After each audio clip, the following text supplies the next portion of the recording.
Hey, what's going on? This is Billy Newman, and I'm here with Robert Biscarret. We're recording the Get Out There podcast. How you doing, Robert? Hey, I'm doing good, Billy. How are you? It's cool, man. I'm doing good up here, and yeah, thanks for calling in tonight. Recording episode 4 of the Get Out There podcast. It's kind of cool, man. I like doing this. It is. Yeah, it's been a great time.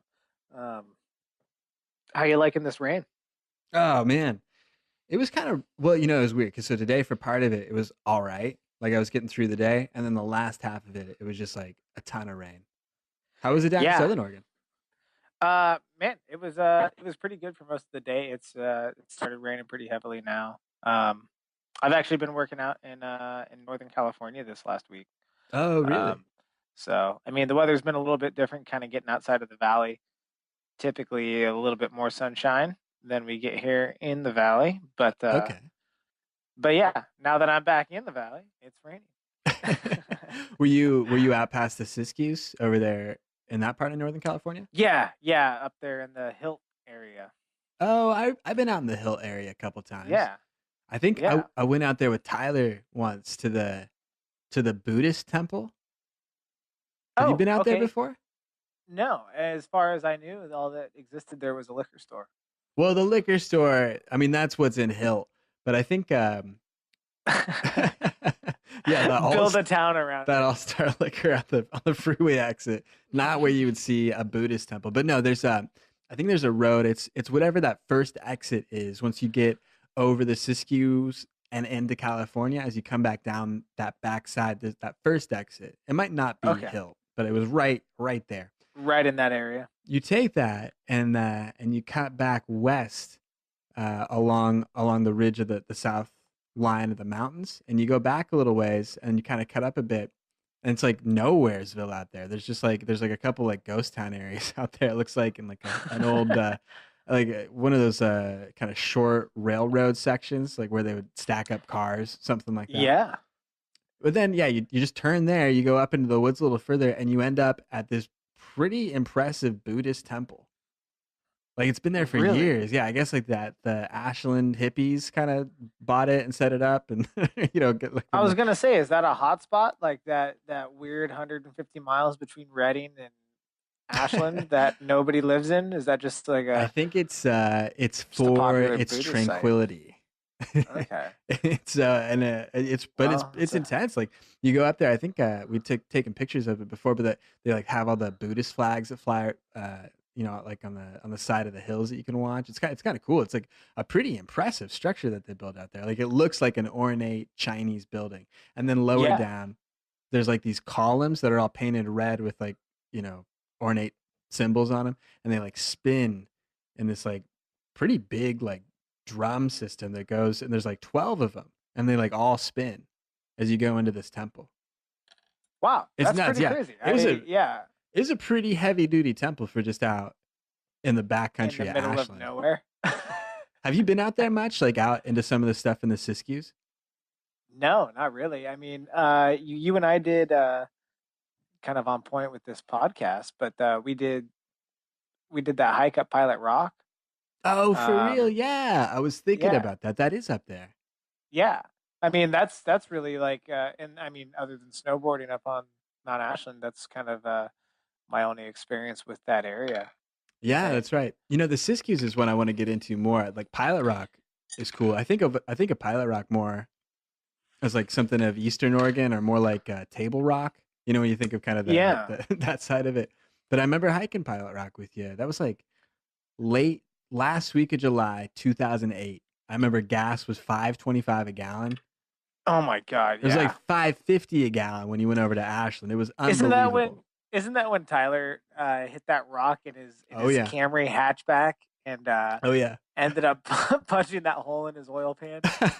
Or it was his transmission pan. Oh That's man. what it was. He was leaking transmission fluid everywhere. Uh, I remember that night there was thought that like it might be the end of the Camry, and then he I got it back. know. But yeah, that was I remember that. Yeah, like the whole drive back, like loaded down with people, and it just I guess what dripped out over the trip. But yeah, it's too bad. I remember Dawson came with us on that That trip. was Dawson that turned us onto that. And for those of you that may be listening, Dawson was our high school English teacher, and still a good friend to this day. Um, So, dude. but yeah, he took us out there, showed us around the area, and ended up being a great hike. I recommend it to anybody that has access to that area. Yeah, it's kind of a challenging hiking sometimes. I mean, there's a little part, you gotta kind of get up and over. Eat. Just you just gotta get up and over In the words of Dawson. it. But there's a couple challenging spots on that hike. I remember getting there thinking like, oh, this is like 30% rock climbing, or like No, not in like actual doing, but like in difficulty. Sometimes it's like this grade is steep. This is like crumbly rock that's coming around. But it was a well, fun hike. yeah, It was cool. it's not someplace you would take like your little kids. But I mean, any able-bodied individual would be able to get up there and Yeah, and do it all right. I remember the geocache that was up there at the summit. I don't know. I never was able to kind of like do that with you guys. In fact, that whole geocache movement passed right by me, just kind of like the whole Pokemon movement. Just two major things that just never affected my life in any way. I hear you. The geocaching, I hope, a little different than Pokemon, but I remember we found it up. We weren't looking for it, but it was on that hike when we were there at the summit. I think it Okay. was like one of those things that was challenging enough to get up there that it was sort of obvious where it was Hmm. located. But yeah, there's just a geocache at the summit point of Pilot Rock. It was like, I don't know, you some little film canister to kind of sign your name. But I think Okay. one of the guys we were with pulled it out. I was like, "Hey, look, I found this geocache stashed up here. Let's sign it." And I remember we like stashed it up there again. Just kind of a Um, silly memory. have I ever taken you to the cave up out of Waters Creek area? You did one time, yeah, Okay, nice. I'm not going to go into great detail about that because that's kind of like a yeah. I get just that. a special place. But yeah, that's kind of neat. That little peanut butter jar there with it's been in that cave for 17 years. Wow. Well, boy, more than that. It was 17 years when I took you, so probably 20 years now. Oh Um, yeah, yeah. and only one other person has signed it. That is nuts. Wow. Isn't that pretty? It's like, Yeah. yeah, it's a place that people don't find too often. Yeah, I think about that, like how few times people have been in some areas, or how many years it takes before someone gets back to that spot. Well, yeah, you ever wonder that when you get really out into remote places? And I thought about this a lot when I was firefighting. Oh yeah. You get out into those areas and you're 10, 12 miles out into it looking for a lightning strike. And Wow. it just kind of dawns on you, when was the last time that anybody was out here? Yeah. Like, I mean, how many hundreds of years ago did somebody potentially walk along this area? Yeah, it would have been so long ago. Or Yeah, I just mean, like the likelihood it's of it just happening, the frequency. yeah. I mean, what's the likelihood of somebody being up on this ridge at you know I don't know 7,000 feet out in the Siskiyous? Right. Yeah. It's just kind of like I don't know. Yeah. That's like deep wilderness. Like this. Yeah, It might I not mean, you really have could. ever been. Yeah, I mean, yeah, that's what I mean. You could probably count the people throughout history that have taken that path that you're walking on, probably on one hand. Gosh. Yeah. I got to think about that. That there's really some super remote areas. I mean, even still out here in Oregon and Southern Oregon, especially, like some of it's still kind of the frontier. It feels Oh, like very much so. yeah, it feels like what's left of the frontier in the 21st century. Yeah. Because there are some pretty significant locations of wilderness or stretches of wilderness out there that uh, I guess like just don't have a lot of people moving through it at all. Well, and honestly, that's what keeps me in this area. I mean, Oh yeah, absolutely.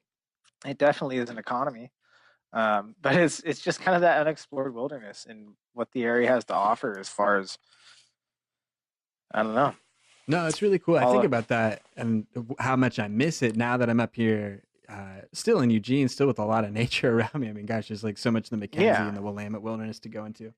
But I think back Hmm. to just like behind our high school, if we just wanted to skip class and go up behind the school, it was like this awesome mountain road that would go up, into this like crazy endless maze of mountains that goes like deep into or northern California. It's just nuts Yeah. that like that whole like mountain range just started right there, and that was just like mountains and wilderness back for miles and miles out into the next Well, state. I know, and you always just kind of like, oh yeah, whatever's behind the mountain. But then you start thinking about what's behind the mountain. You just go, oh wait, this is it for a long, long ways. Yeah, yeah. You know, and we're lucky. I mean, a lot of people don't have that, Oh yeah, absolutely. and they'll never be able to experience that. Yeah, I think some of that stuff of doing s- things where you're removed from a population for a long time is really cool. Like something where you really feel like you get back, not back to nature so much. I mean, I always have like some kind of technology, like I always bring cameras and stuff like when I'm going out. Mhm. So I understand like it's not a naturalist's approach. Maybe it's not what I mean, but just the kind of the thing of preparing Yeah. yourself as a person, having all your equipment or having your gear, having some Mhm. steadiness to you, and then going out away from people for a while. I always think that's a really cool thing to Yeah, do. I did too. I want to do more backpacking stuff with And you so this kind of summer. on point. Yeah. So that's what I was getting to. Oh yeah. Kind of on point with people that may not have that opportunity. I want to talk to you, Billy. Oh, do it. Maybe some good opportunities, places to go hike. I know that you've hiked in not only the lower road, but I don't want to get too hung up on that. I think we've focused on that a little bit, Oh and yeah. The whole world to and get to. I would like to touch on it, but there's so much more out there beyond Yeah, that definitely. area and that wilderness, and so I want to talk to you about. I know you did a hiking trip through the Wallowas, and that's up in kind of northeastern Oregon, Yeah, no, and that's a great spot. yeah, and I kind of wanted to hear your take on that. Man, I really want to get you up there. In fact, actually, that's one of the spots that we should plan on going this summer if we're able to make a couple trips out to some spots together. But the Wallowas is awesome. Really. Yeah, I've heard nothing but oh, okay, so actually here's kind of an interesting anecdote. Today I learned that Wallowa, and I'm assuming it's spelt the same way. I was listening to an Alaskan Okay. hunter kind of telling stories about his hunting situations, and he was telling me that Willowa, which was spelled Willowa, which is the same way as the Wallowas, correct? Well, there's an A in there, but real close. Yeah. Okay. Okay. Yeah. Yeah. Right there. So maybe I am confused, but he was saying that what it is unpredictable winds that are constantly changing. So if you're out there Oh. hunting and stalking an animal, willowa, um, I believe that's how he pronounced it, will potentially give your scent away. Oh, And interesting. and I'm wondering if maybe the shape of those canyons and mountain ranges don't create some maybe unpredictable winds. That'd be interesting. I wonder if that's where the that etymology comes from. I remember, yeah. So that area is really cool. I want to get you there. It's one of the only glacially formed areas Hmm. in Oregon.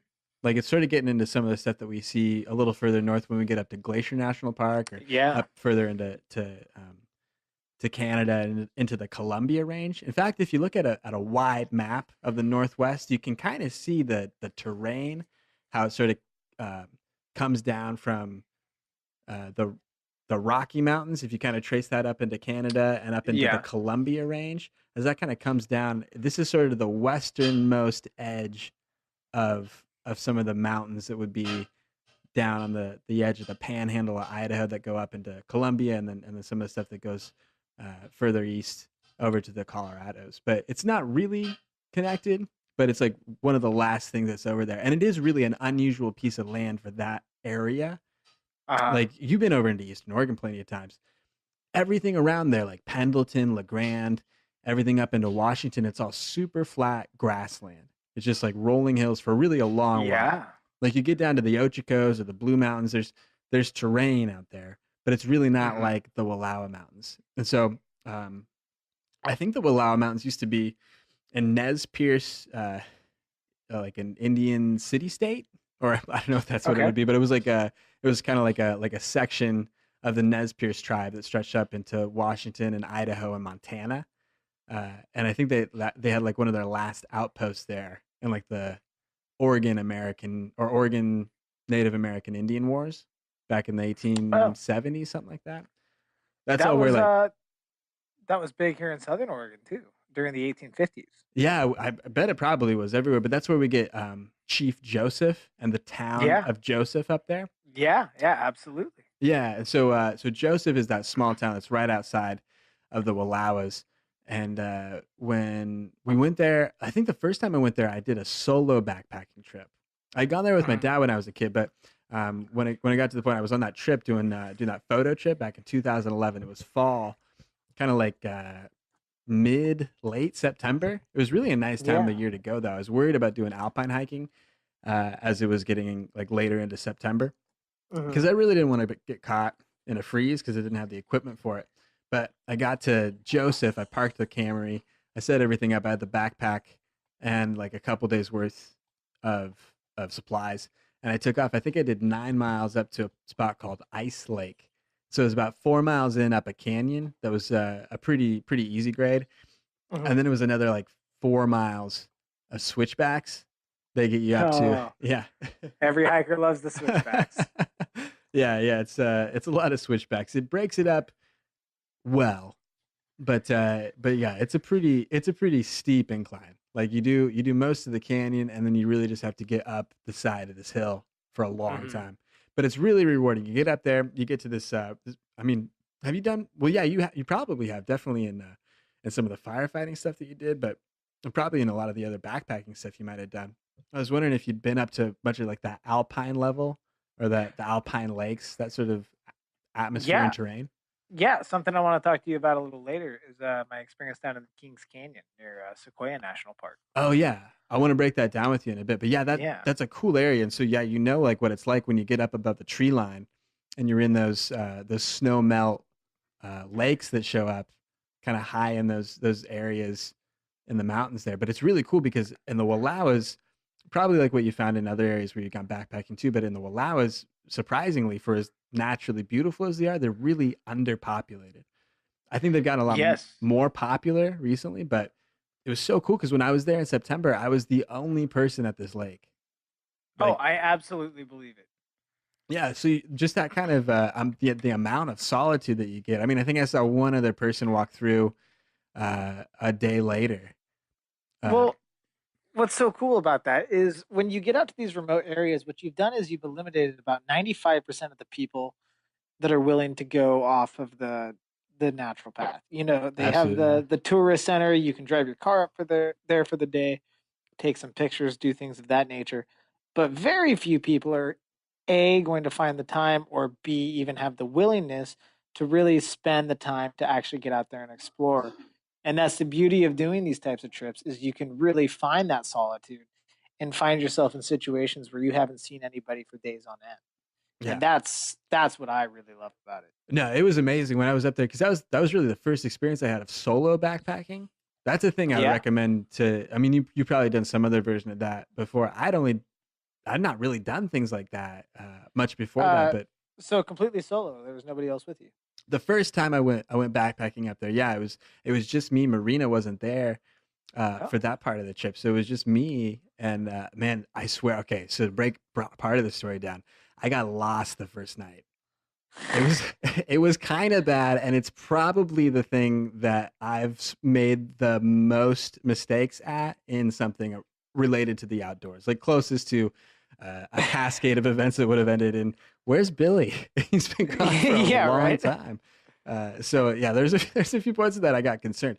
It was late September. I was walking up. I had started because I had to drive to the Wallowas, and I Yeah. got a map from like the local spot. I had to put in a little permit thing. It just said like this this is me. I'm gonna be gone for these many days. It's on my So did car. did you have to get a permit to go do that? Not really a permit, but you just But just kind of like a notification that you were going to be out there? yeah. I think it's just a little. Oh, well, they would have found your body at some point. That's Yeah, at fair. some point, it's like this guy was supposed to move his car last week. We should go. We should go look for him. I think that's about all the signal that it gives you is like, oh, this guy was supposed to get his car a couple weeks ago. He's probably in He was just trouble. hiking to Ice Lake. He should have been back yesterday.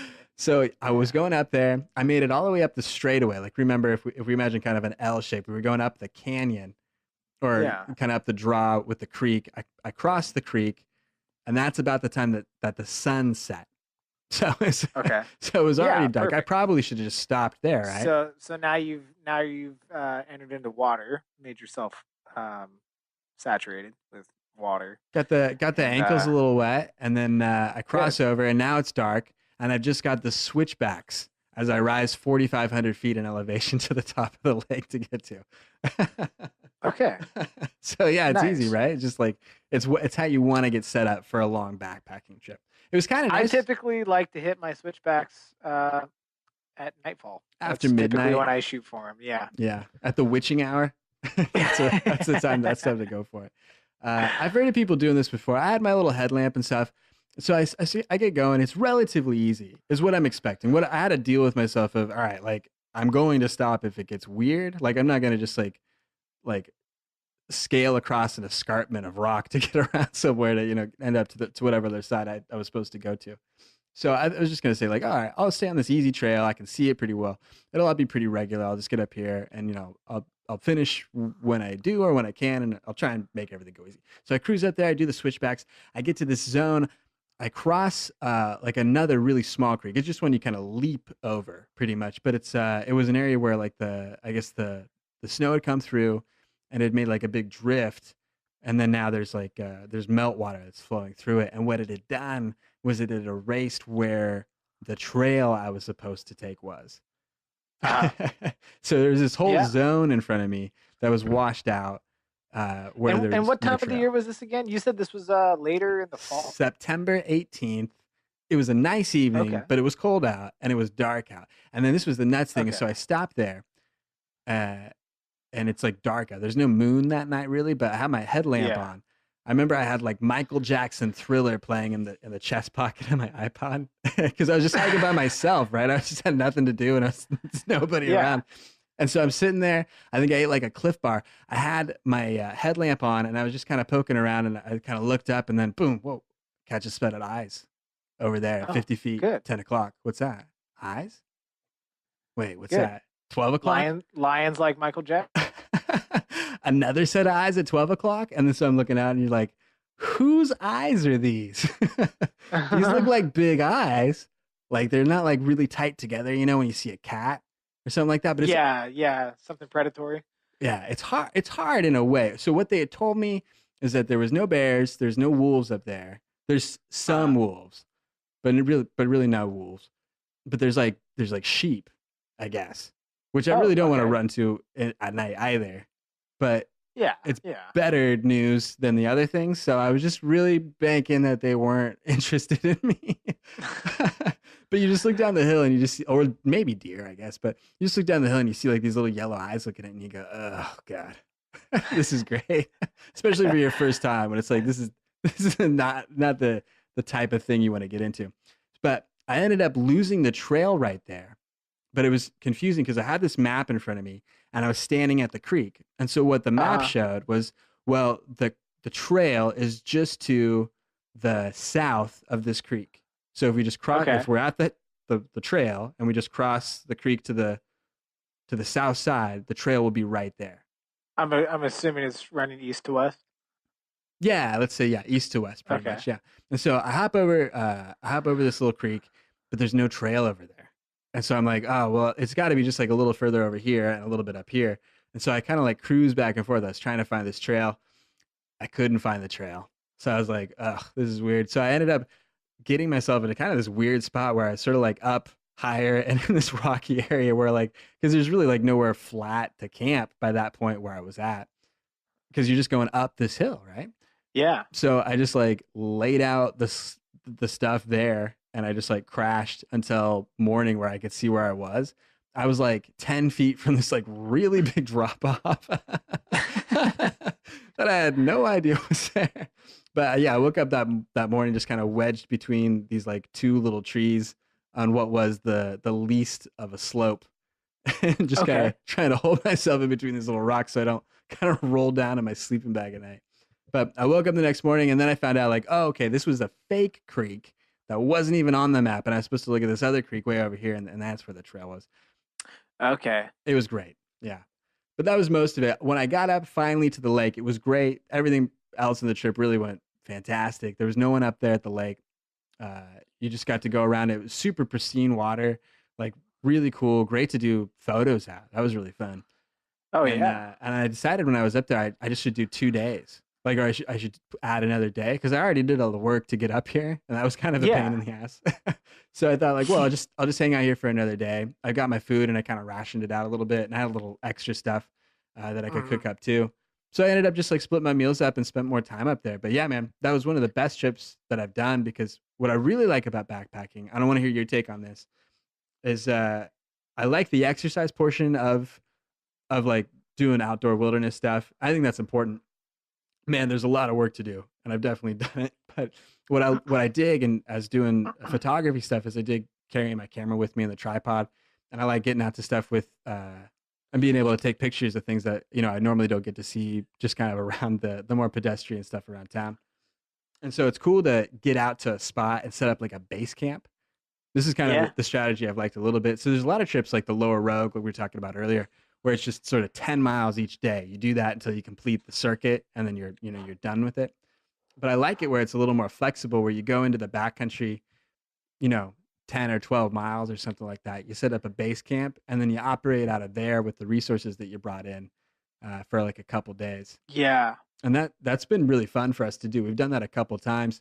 Man, it made it a lot more comfortable to do. But you just get to familiarize yourself with that area of the outdoors, which I think is cool because it's tough when you just walk through a spot and then it's gone. You're like, oh man, Well, it's a lot like traveling, you know. I I did not the same type of backpacking, but I backpacked around Europe for a bit when I was in my early 20s. And you find that you go to all these cool places, but you only spend a day or two in those places. And when you leave, you realize that you never really utilized your time there and got to understand the area or the sure, yeah, culture or the people. And it's a lot like that with backpacking. When you're hiking for a destination, you kind of, in a sense, forget to enjoy the time that you're spending in that area, and you're focused on the pain and what you got to get through and the mental, push through mentally and there's get a lot of through it. mental, yeah, Yeah. And sometimes you kind of forget about the beauty that you were just passing by, and not to sound cliche, but it becomes that stop and smell the flowers situation quite literally, yeah, yeah, you know? yeah, But don't get me wrong, there are those great points where you find, that beautiful little brook that's kind of cruising through the area, and it's a great spot to take a nooner and eat an apple and sit there and put your feet in the water because they're so sore, and those are the little moments that you end up remembering, yeah.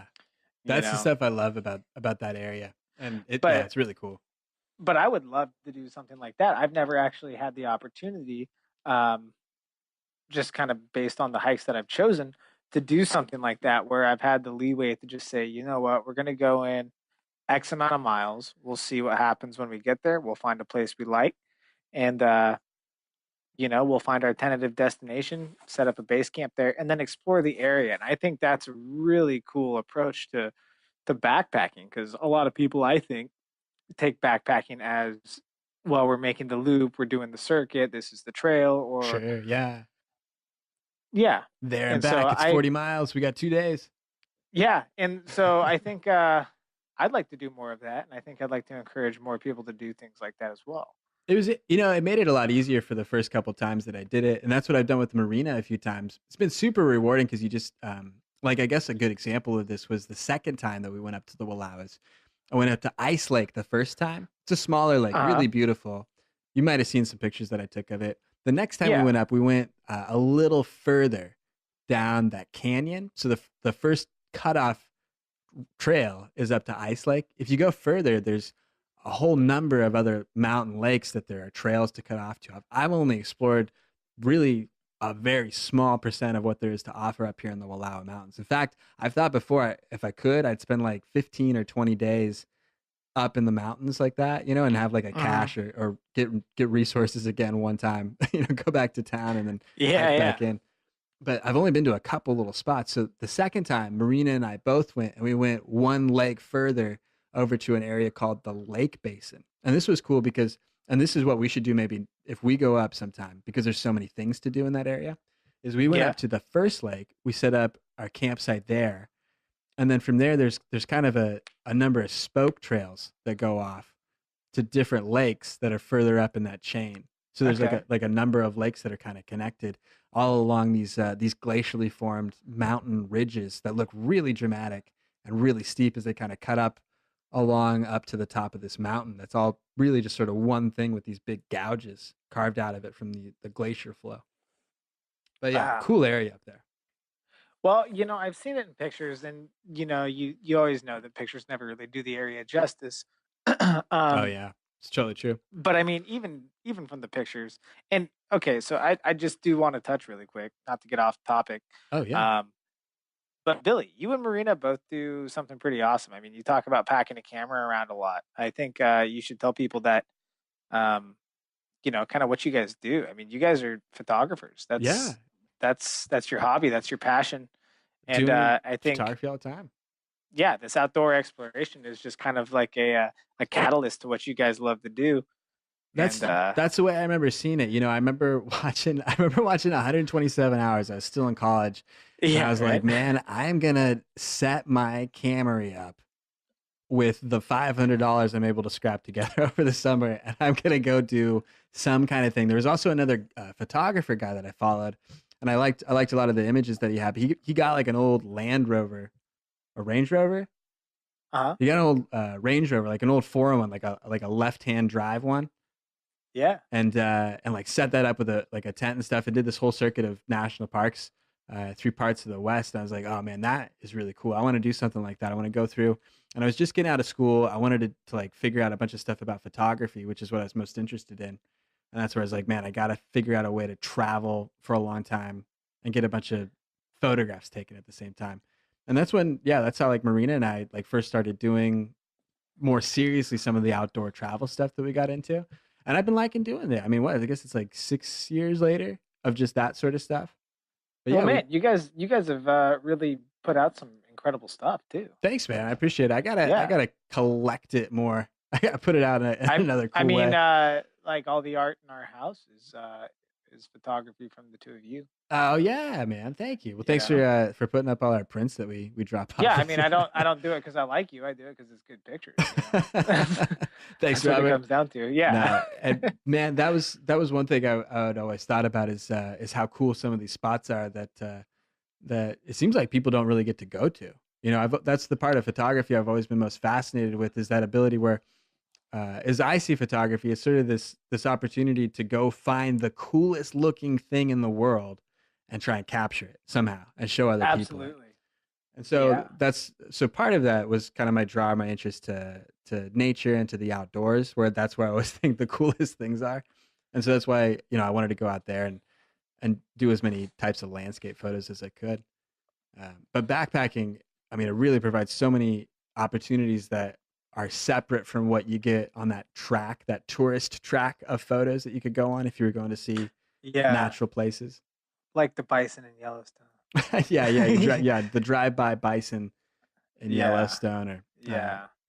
whatever that shot is in Yosemite, all very beautiful, and I've taken those same pictures and they're great. But backpacking is super interesting because it really makes the perspective different, probably like how it is when people go skiing or snowboarding or something. You take the lift up to the top of the mountain, and just that work of getting to the top of the mountain, you see such a different perspective on the landscape, and it sometimes seems so Well, much more dramatic.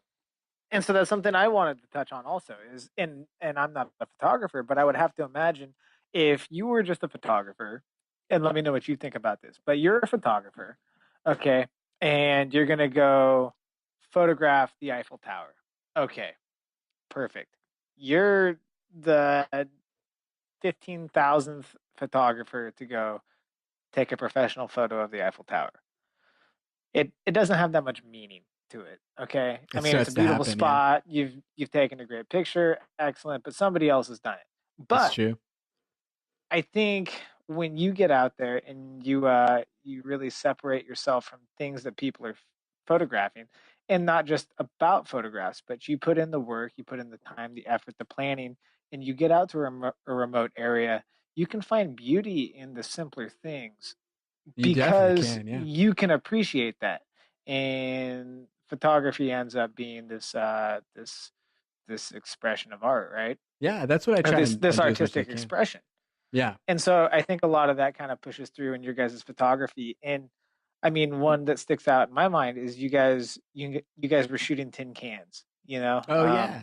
out in the desert, and there's this picture of these cans lined up, and it really just kind of captures a time far beyond us. I mean, it feels like 1870 when It doesn't it feel gunslingers like were that? running rampant. It does. And but what's cool about that is you guys were living that moment, and that really is kind of what pushes through in that. And and you feel that through the picture because you guys were there, and you being there and taking a picture of something that you guys thought was important, it really portrays to the person that's looking at that. Man, that's And a it big part of it. I mean, like it is like working on music or doing a lot of other types of creative expression. It seems like so much of it, probably like 10 years of it, is just trying to figure out how to get through enough and trying to figure out how to communicate or how to put the pieces together enough so that it tries to show something that seems important. But yeah, I like yeah, that picture you talking about, the one of the cans yeah. in Eastern California. Those are all cans that we found out there that had been, it looked nuts too because like at the tops of them, you could see where the can opener tool was used on them. Yeah, the Uh, old church keys. They yeah, probably were from 1870. I had wondered Like about that. You might know about it. My grandpa had told me years like that you could like tin cans would kind of, I guess what it would be, oxidize or rust out back to the earth in about 10 or 15 years. yeah. I wasn't sure if that was true or not, or like it would just be stuck out there forever. But yeah, it looked like they were old cans, like old tin cans popped with a church key and left out there. Yeah, Uh, a lot of those that I find I always find myself out hunting or hiking and I find an old can dump or something, I end up searching through it. Um a lot of times I'll find cans that are typically from like the early to mid 60s. that Um that makes sense. It seems like the construction of it, the way it's built, it's like different than our modern one a lot of the time. yeah. But yeah, I'd seen a few that seemed like they were around the 60s. I mean, they're so oxidized though, you'd swear they're from the beginning of time, The beginning, yeah, yeah. But The Indians left them yeah. here. They Exactly, yeah. dropped an arrowhead and this beer bottle or this beer can. Yeah. Oh, the Indians love their canned corn. Yeah, it's pretty funny. But that yeah, that's But some of that the backpacking stuff that I'd done. But you were saying you were in the Kings Range? I wanted to hear a little bit yeah, about that. yeah, it's down almost bordering the Sequoia National Forest. And it's about, boy, this is just me throwing a number based on driving. Um, but it seemed like it was about 65, maybe 70 miles east of Fresno. Oh, that makes Um, sense. Yeah. yeah, and the reason we went down there is my cousin was getting married, and as the only family member on the trip, Amber and I were able to go down and witness their marriage with just a couple friends. And really, it was kind of neat. They drew the permit for the area, and they brought along a friend of a friend, and then a friend of that friend. So really, nobody knew anybody Oh wow. Okay. on this trip, and it was a fantastic trip. But I mean, such a place of grandeur. It was so beautiful. Um, but it was the Ray Lakes Loop for anybody that may be interested in this. And if you are, I definitely suggest checking it out. And I really promote, uh, you know, putting yourself out there and trying it. But it was cool. It was I think it was 55 miles. Um, That's a but long trip. That's like a good set of miles, man. yeah, no, and I mean, it was great. And I've done several hikes, multi-day hikes, but this was the first time I'd ever really been tested. Um, I mean, the first day we climbed like 6,500 feet, and that was the first day. Yeah, that's Um, significant. yeah, and so I mean, everybody's pretty beat, and 6,500 feet isn't that bad when you don't have anything on your back. But it was just like the first day was like this quick little trail through the forest. It was pretty, and then before you know it, you're just like switchbacks for like 4 hours. Ugh. you know, and you've got 45, 50 pounds on your back. Um, but anyway, we made base camp up just below the alpine level. The mosquitoes were terrible, Ugh. the terrible. Oh man. But I mean, talk about the most pristine country. And I don't know if you've ever been to Fresno, but you're down there and you're just thinking to yourself, um, Well, at least I was, you No, know. yeah, Fresno's Um, maybe not the most pristine. yeah, I'm in Fresno, and they're like, yeah, it's just east of Fresno, and Oh, great. I'm like, there is not a national park anywhere near here. Yeah, like I saw pictures, and this is not what this place looked like. But no, it was great. The first night, went up there, we made camp, and oh yeah, I think we were on the North Fork of the Kings River, as I believe what it was Okay. called, and oh my God, what an impressive river! Talk about an angry, pissed off river, man. This thing is just cruising. I mean, like you go down to wash your face or fill your water bottle or something like that. I mean, in one false move, man, you're gone, and that's the end of you. Like Oh, that is not a river to play around in. for sure. Yeah. Yeah, it's just like 50 miles of class five. It's just like it's just nasty. Is this lower down or is this up into the hills? Like once you made the Alpine level? Well, so there's a when you come into the Kings Canyon National Park area, there's a bunch of different stuff. Excuse me, there's a bunch of different campsites or campgrounds, I should say, around the area, and there's the river kind of just meanders through there, and then you're always just kind of near the river. You kind of it's all like the Rogue River Trail where you kind of you're near it, and then you end up in the hills, and then you come back near it. It's always nearby though. Oh, sure. If you head downhill, you're gonna find the river. Um, and so there was a lot of that, but How many days did you guys take up here for the 55-mile trip? we did 5. 5. And then you guys were pretty set doing what is that like about 11 miles a day? Yeah, we our first 3 days were our longest days. We did Sure. like 15. We did 15 miles like the first 3 days. No, no, we did 15 miles the first day. We did 12 the second day. But somewhere in that ballpark. But our last 2 days were our shorter days. Okay. Yeah, that's probably the way to do it, man. I remember being so exhausted up there. Do you remember? Tell me. Well, it might be different for you. You guys are more healthy. I'm. I remember going up there, and I remember craving these weird foods. I talked to some other Oh yeah. backpackers about this before too. Like where you just like, oh my god, I just want this food so much right now. But I wanted to ask you if there's anything like that that came to mind. I got a couple of mine if you need. Not really. I mean, what I mean, don't get me wrong, we all sat around like our Just little thinking of food. campfire eating our and I'm going to complain about Mountain House meals. Like like they're not good, but they're so much better than what you used to eat. Like Oh, absolutely. dude, No. I mean, we're so spoiled. Like that's actually I mean, that's just the that's like what we used to eat in college, you know? That was like home Yeah. cooking. Absolutely. No, for real. For real. I'm pretty happy with the Mountain House meal. Well, maybe not at home, but man, when you're out, it really hits the spot. If you've been hiking 15 miles and you've done a 6,500-foot elevation gain, a Mountain House meal, if it's beef stroganoff, it's gonna work. Oh, It's dude, beef stroganoff's the best meal. That's and you know what? My biggest tip of advice is bring Tabasco or Tapatio with you. I don't care if you're a weight hound and you're worrying about all of those extra ounces in your backpack. Do yourself a favor, get rid of a pair of socks and pack a bottle of Tabasco because yeah, it yeah. just it livens up the mouth and also you can sell Tabasco to people while you're there because everybody else didn't think of it. Squirt of Tabasco, $5. Yeah, It's a man. tough I'm store up telling you, here. everybody sees you pull it out and goes, "Oh, Yeah. that's what I should have done." No, I think hot sauce was the thing that I was spicy was the thing that I was really missing the most, like in succession after a number of days. Well, and so I joke around and I give the Mountain House meals a hard time.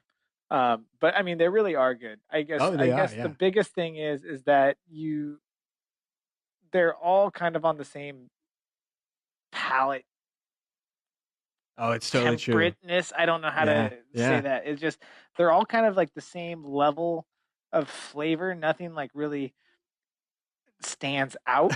They're all good, but I mean, they're all just. I mean, it beats the hell out of an MRE Oh my or gosh, yeah. something. I had an MRE a couple of times, and man, I didn't really enjoy the experience. I'm way happier with the freeze dried stuff that yeah, boiling water to now.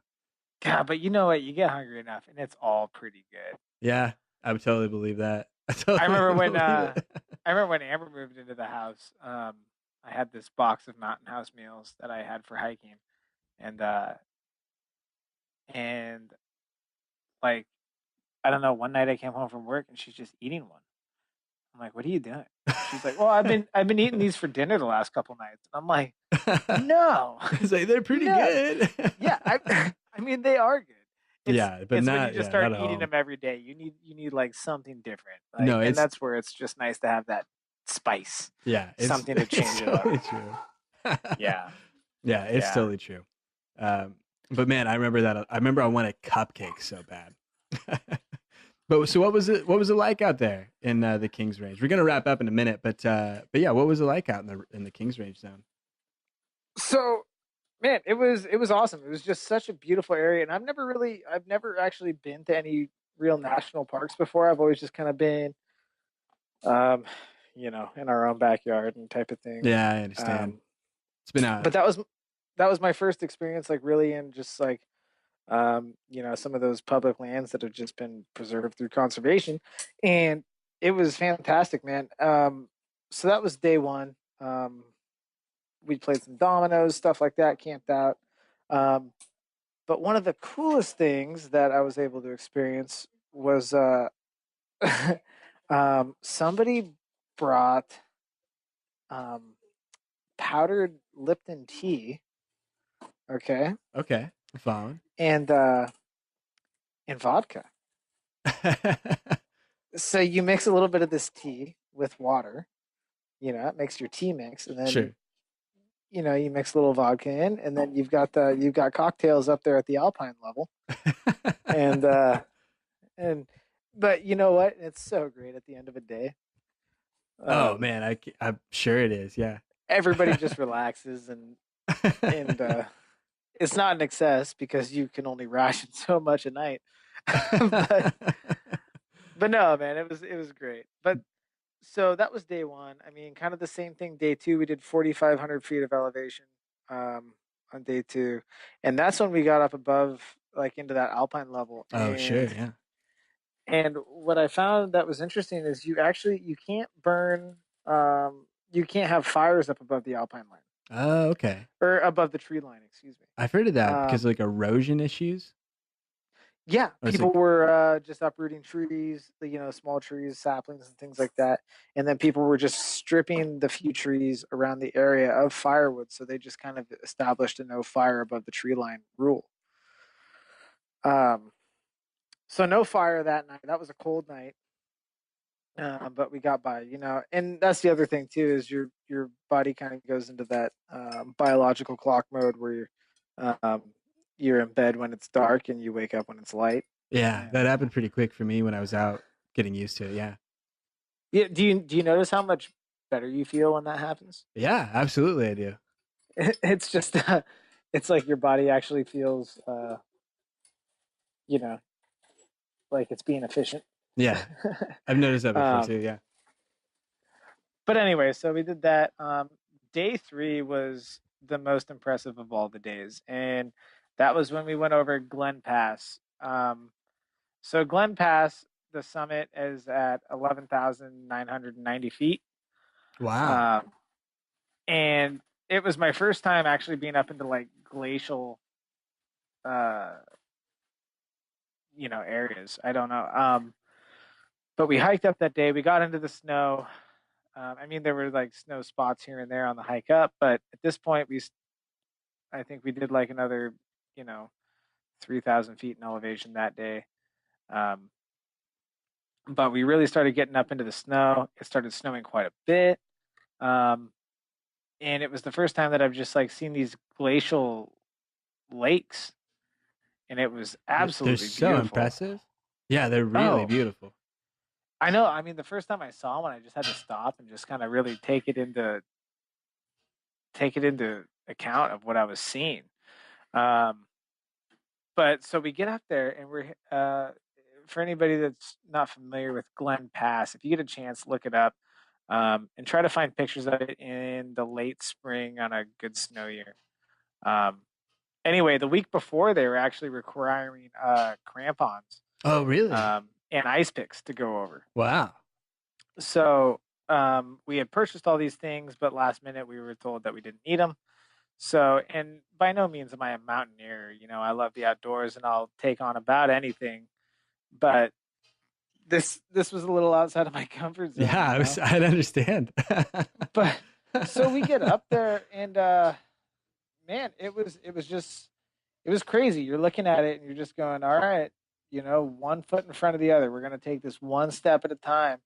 Because honestly, by the time you're hitting the summit of that pass, I mean, if you fell, you're on such a steep grade, like you're going Yeah, all the way down the hill, and you're gonna yeah. be cartwheeling down, You're and gonna it's not accelerate good. quick. It's just gonna be way too much, way too fast. Yeah. Yeah, and we didn't have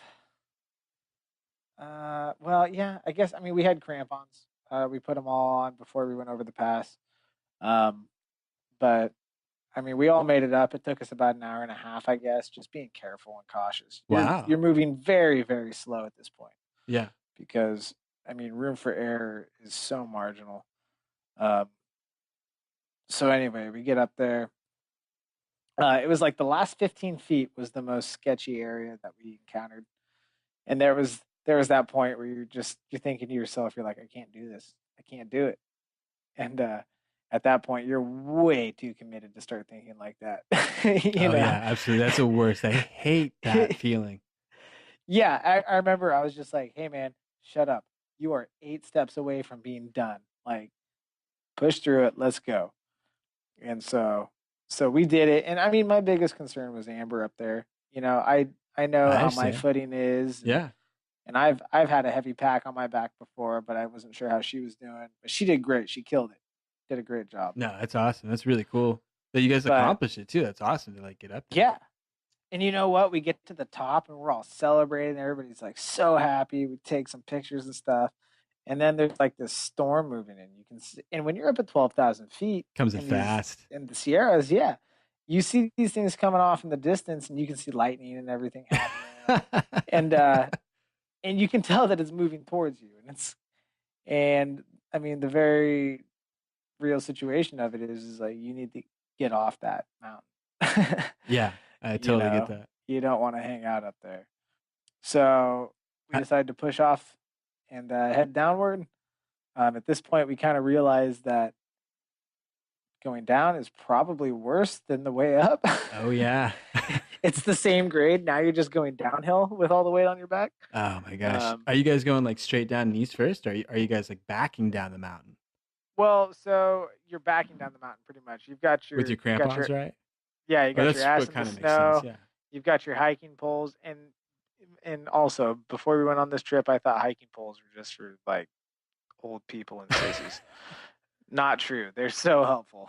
They really are, man. I remember, Yeah. and you noticed this, I bet too. Well, you guys are probably in better shape, but I noticed like just my ankles, like they just weren't in shape for 4.5 straight days, or 30 or 40 miles of hiking, and they get fatigued, and you'd get closer to like losing it. But the hiking poles, man, they just totally stabilized you. Yeah, they did. And honestly, it kind of makes you feel like you got four-wheel drive or something. You almost feel like a dog. Like you can honestly though, I mean and I was having problems with my back. I don't care how much you situate your pack and think about how it needs to be set up and things like that. Your pack always hurts you. You're just not used to It always does, yeah. carrying that kind of weight around your hips and on your shoulders. It's totally true. And but the ability to use those hiking sticks is just kind of like something to take the weight off, Oh, you sure. know, something to lean forward with. I mean, that helped out immensely. And especially on the way down off of Glen Pass, I have kind of a pre existing knee injury that I had happened to me snowboarding several years ago. And on the way down, it kind of just kind of irritated that injury. And Nice. it actually became pretty serious. And then it started raining and it started raining and raining and raining. And I fell quite a bit behind. And Amber was cold, and I told her to go on. You know, I'd figure out where everybody was. And so there was this big situation of separation between everybody. That's what you Um, want. yeah, Amber waited up for me because you know I hurt my knee. And then somebody waited up for. Oh, then my cousin waited up for Amber, and then somebody waited up for Matt, and then but anyway, it just ended up being this scattered group of people, and then we made our way into camp that night, which I won't get into detail, but that was a long situation of trying to find where we're gonna stay. I had But something similar to this too. Yeah. yeah, I mean, we set up camp that night and we experienced one of the most profound storms ever. Really? When you're up at that alpine level, I mean, everything is intensified. Like we got there and it was just dumping, and we're tired, and so we set up our tents as quick as we can, trying to keep things as dry as we can, I guess. Sure. Get into the tents, get into dry clothes, get into sleeping bags, try to get your body temperature up again, Sure. and then weathered the storm for about 3 hours, and then it broke, and we came outside, and it was beautiful and sunny, and we all hung out and had a good time for about an hour and a half, and then the storm came back in. We all went back to bed. Dark nightfall came, Perfect. um, and I mean, just just the most intense storm came in, and I've never experienced thunder and lightning like this, and I love thunder and lightning. But this was to the point where you're like, okay, like, Yeah, all right, get when's this back and gonna let up a stop little now? bit. Let's Yeah, get through this one. Yeah. I mean, it was Was it it was at insane? least 6 hours. Yeah, No, really? and yeah, and you see those pictures or like the video reel of like Oh, the people lightning at their strikes in the distance and that purple cloud as it hits the desert. That picture, you always see that sort of thing. yeah Yeah. yeah exactly or like mountaineers on Everest, and they're huddled up in their tents, and their tents just flapping around, and it looks like it would just sail away if they weren't inside of it. Yeah, I totally get it. Um, Yeah. yeah, it was all of that, and you would lay there, and the lightning would hit, and I mean, it was this is no exaggeration. It was almost as when the light was dissipating, the thunder would start, and I mean, it was so directly on top of us. Oh my gosh. It was just, it was absolutely incredible. I was so happy to be able to experience that. Yeah, that sounds so cool. And then it Yeah. passed, and you guys got through the rest of the night. Was the hike out after that all right?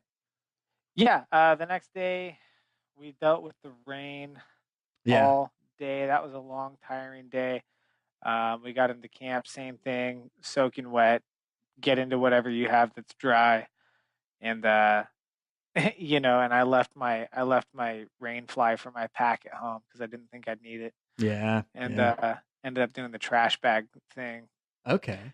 But yeah, anyway, I mean, the big morale booster for that was we spent about 45 minutes trying to get a fire going with everything we had. Finally, Amber came up with some sappy pine cones that were under this Oh, rock perfect, overhang that man. hadn't been permeated by the water yet. And we were able to get a fire going. And Getting the fire going when it's wet is not easy. Yeah.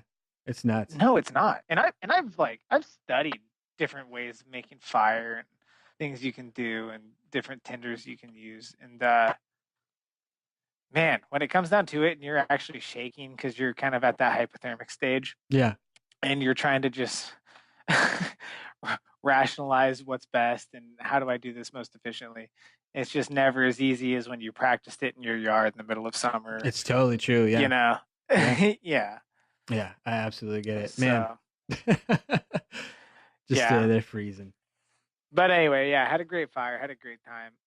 Last day we hiked out, and then we all ended up going and getting pizza and hanging out. That's the way to do it, man. That is Score the way some to do it. pizza. Celebrate with a Yeah. big meal. Man, every time, yeah, I would always go for a burger or a big spread of Oh yeah. Chinese food. You got Oh to come yeah. back and just get like whatever whatever it is you like needed real bad. Well, it was so funny too. We're all like, yeah, I'm gonna order this and this, and we get to the pizza place, and each person there was like 6 or 7 of us, right? And each of us ordered a large pizza. Like we're gonna eat the whole thing. and then, and we ordered like 4 milkshakes or something, and then Nice. you know you drink like a third of the Yeah, a milkshake and third of like it. 2 slices of pizza, and you're like, I can't do anymore. Man, that has But we had happened to me. leftovers. We had leftovers. 3 different pizzas of leftovers. Man, that's a great story, Robert. Thanks for telling me that trip through Yeah, the Kings range. There's a couple others I want to get to too. We got to break these up and we'll stretch them out over a bunch of podcasts. It's a good thing we're I doing a agree. bunch, you know? Yeah, no, yeah, like I talked about, there's a couple things that this one actually brought up to me that I'll talk to you about later, and maybe will be the next episode. Stay tuned, Well, thanks, huh? Robert. Thanks for doing this podcast with me, man. We did a solid hour. Got a couple good backpacking stories in. I think that was sweet. Yeah. Yeah, So man. so hey, maybe I mean tentatively, um, we talked about these hiking trips we had, but what do you really bring on a hiking trip, huh? Oh man, yeah. That might be a point of debate. I want to talk to you about that stuff. Yeah, we should go in like a whole episode of like the gear we think because I know you pack a heavier bag. You're used to it. I'm not. I'm scared of heavy packs. That's what it comes down to. They suck. Yeah, I try and steer every well because I also get stuck with like the tripod and the camera bag, which is See, like that's true. You guys, you're already ahead, yeah, or, it's and not ahead, but I mean just ahead in weight, yeah. So that's where it's in like bulk. yeah, I try and wrap that down a little bit. But yeah, we should talk about that. I want to break down some of the different gear that you're into for backpacking or for some of the outdoor stuff. I think that might be Yeah, a good another good couple episodes to break out too. absolutely. Man, that'd be pretty I cool. think we got some material. Well, thanks, man, for for providing so much good outdoors material, man. It's great. We got our feed up. It's on iTunes. You guys should check it out, review it, or rate it if you end up hearing it. That'd be great for us. But yeah, man, Hey, thanks for doing it. absolutely, Billy. Yeah, So we talked about you and Marina doing your photos. Is there anywhere that people could go if they wanted to find your photos? got to go to billynewmanphoto.com. You can go to at Billy Newman if you want to check out my Instagram page. All the photos make it up there. They make it up everywhere else too. You can find me at Twitter or Facebook or any of those things. But yeah, man, the website, you see my portfolio, all the photo stuff up there. Bunch of landscapes. You might get a It's good. beautiful stuff. Hey, Thanks, Robert. I appreciate it. I have it. I have my house shrouded in it. It's beautiful. Plastered in Billy's photos. I appreciate it, man. Well, Robert, thank you Yeah. very much for doing this podcast with me. Hey, anytime. Let's do it again soon. Thanks for doing a long one with me too. I know we went a little over, but it was great, man. I Yeah. appreciate it. We always set a time limit, but I'm never opposed to going over or under. It's I think it's all subject to conversation. I dig For that, man. real. No, I like it. I think it's great. And I mean, podcasts they're built to go long, really, so it's not bad. But yeah, Yeah. Robert, I really appreciate you doing this podcast. We got episode 4 out of the way, coming into that that next stretch of 5 through 10, man. So it'll be good. We got the big growth Yeah. period of our podcast right there, man. So yeah, man. On behalf of Robert Growing every day. Biscarret, my name is Billy Newman. I want to say thank you guys very much for listening to this episode of the Get Out There podcast.